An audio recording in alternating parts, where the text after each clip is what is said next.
রহমানির রহিম। আজকের family card অনুষ্ঠানের সম্মানিত সভাপতি জনাব ডক্টর জাহিদ, উপস্থিত বিশেষ অতিথি বেগম ফারজানা, উপস্থিত সম্মানিত অতিথিবৃন্দ, মেম্বার অফ ডিপ্লোম্যাটিক কমিউনিটি, উপস্থিত কড়াইলবাসী, সাততলাবাসী এবং ভাসানটেকবাসী, আসসালামু আলাইকুম। আজকে এই অনুষ্ঠানটি আমাদের জন্য অত্যন্ত একটি গুরুত্বপূর্ণ অনুষ্ঠান, একটি স্মরণীয় দিন এবং একটি ঐতিহাসিক অনুষ্ঠান। প্রথমেই আমি আল্লাহ রাব্বুল আলামিনের দরবারে হাজারো শুকরিয়া, লক্ষ কোটি শুকরিয়া আমি আদায় করছি। নির্বাচনের মাধ্যমে বর্তমানে বাংলাদেশে জনগণের কাছে জবাবদিহিমূলক, জনগণের প্রতিনিধিমূলক একটি সরকার প্রতিষ্ঠিত হয়েছে। এই সরকারকে এই দেশের মানুষ নির্বাচিত করেছেন। স্বাভাবিকভাবে এই সরকার এই দেশের মানুষের কাছে জবাবদিহি করতে বাধ্য। সম্মানিত উপস্থিতিবৃন্দ, আজকের এই অনুষ্ঠানটি বা এই অনুষ্ঠানকে কেন্দ্র করে যে কারণে আমরা এখানে আজকে উপস্থিত হয়েছি, এটি বহু বছর যাবৎ বাংলাদেশ জাতীয়তাবাদী দল পরিকল্পনা গ্রহণ করেছে। বাংলাদেশের জনসংখ্যার অর্ধেক জনসংখ্যা হচ্ছে নারী। আমরা দৃঢ়ভাবে বিশ্বাস করি এই অর্ধেক জনসংখ্যাকে যদি আমরা পেছনে রাখি, এই অর্ধেক জনসংখ্যাকে যদি আমরা এম্পাওয়ার না করি, তাদেরকে যদি ক্ষমতায়ন না করি, শিক্ষা এবং অর্থনৈতিকভাবে তাদেরকে যদি ক্ষমতায়ন আমরা না করতে পারি, তাহলে অবশ্যই দেশকে কোনোভাবেই সামনে এগিয়ে নিয়ে যাওয়া সম্ভব না। আপনাদের নিশ্চয়ই সকলের খেয়াল আছে, এর আগে বিএনপি সরকার যখন দেশ পরিচালনার দায়িত্বে ছিলেন, দেশনেত্রী বেগম খালেদা জিয়া যখন দেশ পরিচালনার দায়িত্বে ছিলেন, সেই সময় সমগ্র বাংলাদেশে তিনি নারীদের শিক্ষা ব্যবস্থা, স্কুল পর্যায় থেকে ইন্টারমিডিয়েট লেভেল পর্যন্ত শিক্ষা ব্যবস্থাকে বিনামূল্যে করার ব্যবস্থা করেছিলেন।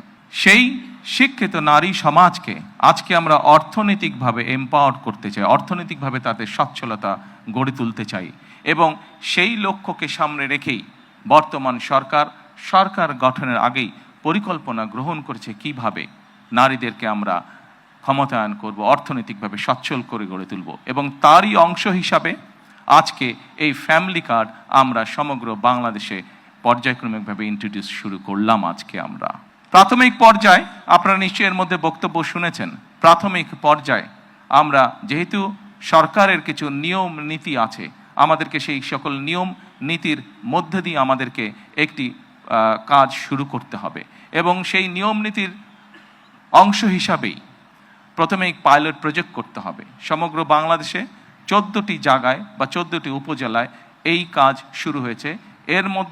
এর ভেতরে এই মুহূর্তে প্রায় 37,000 নারী অংশগ্রহণ করছেন। আমাদের এই কড়াইল এলাকা, ভাসান্ত এলাকা এবং সাততলা, এই 3টি এলাকায় প্রায় 15,000 নারীকে এই কার্ডের সুবিধার আওতায় আজকে নিয়ে আসা হয়েছে।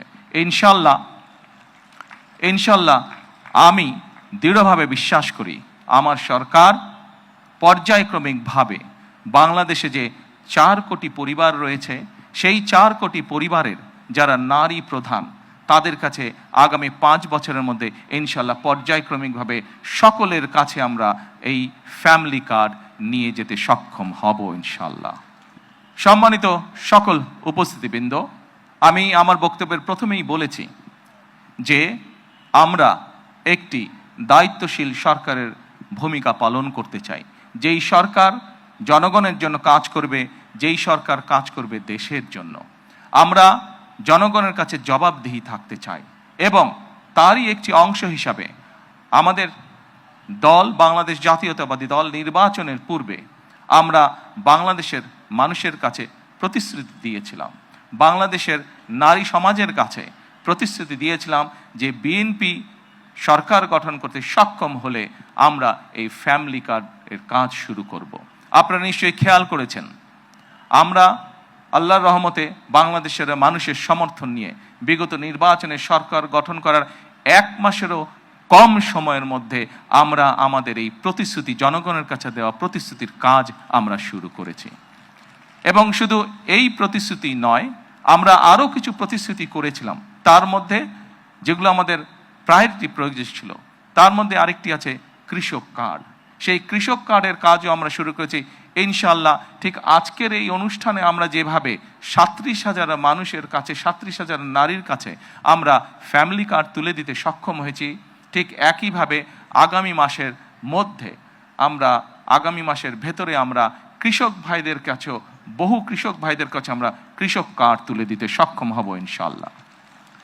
সম্মানিত উপস্থিতিবৃন্দ, আপনারা নিশ্চয়ই খেয়াল করেছেন, আমরা দেশের মানুষের কাছে আমরা প্রতিশ্রুতি দিয়েছিলাম, বিশেষ করে আমরা বাংলাদেশের কৃষক ভাইদের কাছে আমরা প্রতিশ্রুতি দিয়েছিলাম যে বিএনপি সরকার গঠন করতে সক্ষম হলে যাদের কৃষি ঋণ 10,000 টাকা পর্যন্ত আছে, কৃষি ঋণ সুদ সহ, সেই কৃষি ঋণ বিএনপি সরকার গঠনে সক্ষম হলে সেই কৃষি ঋণ আমরা মৌকুফ করব। আল্লাহর রহমতে আমরা গত সপ্তাহে সেই 10,000 টাকা পর্যন্ত কৃষি ঋণ মৌকুফ সরকারের পক্ষ থেকে করে দেওয়া হচ্ছে সুদ সহ। এইভাবে একে একে আমরা জনগণের কাছে দেওয়া প্রতিশ্রুতিগুলো, যেই প্রতিশ্রুতিগুলো পূরণের মাধ্যমে জনগণের ভাগ্যের পরিবর্তন হবে, যেই প্রতিশ্রুতিগুলি পূরণের মাধ্যমে, একটি সরকারের প্রতিশ্রুতি পূরণের মাধ্যমে দেশের ভাগ্যের পরিবর্তন হবে, জনগণের ভাগ্যের উন্নয়ন ঘটবে, সেই প্রতিশ্রুতিগুলো আমরা ধীরে ধীরে পর্যায়ক্রমিকভাবে যে কোনো মূল্যে পূরণের চেষ্টা করব। আজকে এই ফ্যামিলি কার্ড ব্যক্তিগতভাবে আমার জন্য আজকের দিনটি খুবই ইমোশনাল, কারণ এখানে আজকে যারা আপনারা অতিথি উপস্থিত আছেন, এখানে কিছু মানুষ উপস্থিত আছেন যাদের সাথে বিগত অনেকগুলো বছর ধরে আমি বসে বসে আমরা পরিকল্পনা গ্রহণ করেছি যে কিভাবে যখন সময় আমরা পাবো, সুযোগ পাবো, জনগণের সমর্থন পাবো, সেই ফ্যামিলি কার্ডটিকে আমরা বাস্তবায়ন করব। আল্লাহ তাআলা রব্বুল আলামিনের রহমতে আজকে আমাদের সেই দিনটি উপস্থিত, যেই দিনে আমরা আমাদের এই প্রতিশ্রুতি রক্ষা করতে সক্ষম হয়েছি। সেজন্যই আজকে আমার জন্য যেমন একটি ইমোশনাল দিন, আমি মনে করি আমার সরকার এবং আমার দল, বাংলাদেশ জাতীয়তাবাদী দলের জন্য একটি ঐতিহাসিক এবং একটি ইমোশনাল দিন আজকে।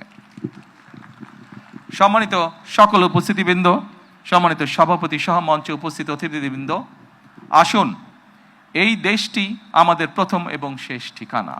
এই দেশের মানুষের প্রত্যাশা বর্তমান নির্বাচিত সরকারের কাছে অনেক, সেটি আমরা বুঝতে পারি।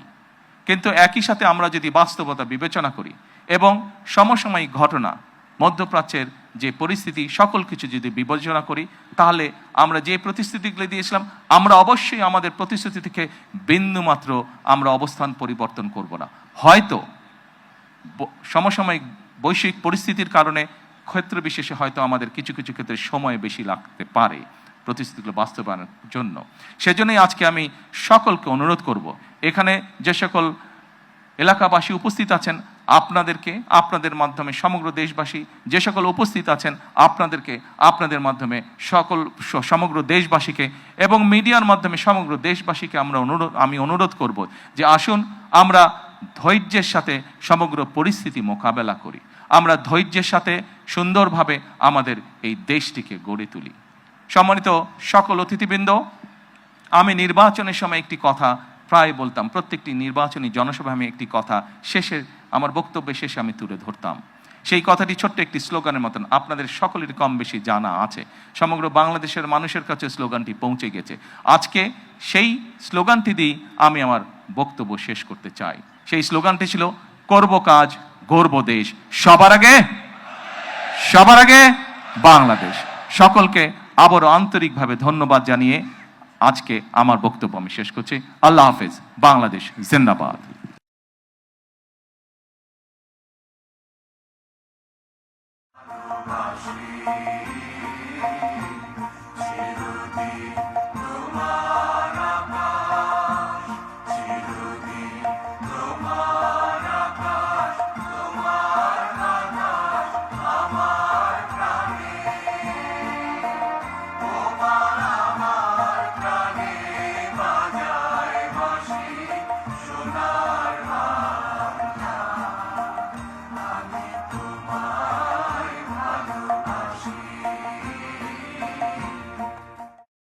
Thank you.